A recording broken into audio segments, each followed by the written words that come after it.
каждый день к ним. Вместо, они у них планерка, я к ним ходил.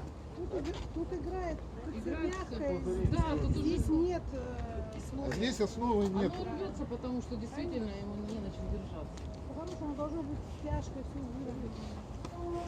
Я говорю, что я почему с ними спорил? Я говорю, вы должны стяжку, а потом уже они, ну может и было у них в смете, но смету мне никто не дал.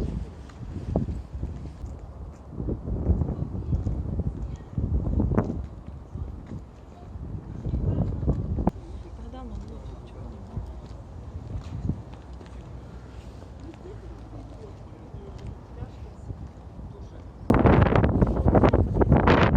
Там вообще нужно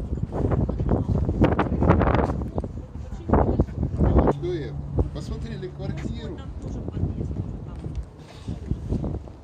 в таком же чтобы состоянии. рядом с метро было.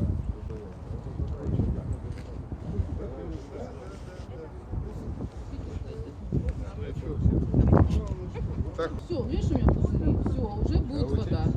у Вот тебя- рядом, главное, вот видишь, сейчас дожди сделали пойдут, заплатку последнюю. дожди А вот пойдут, и у рядом тебя прямо будет вода.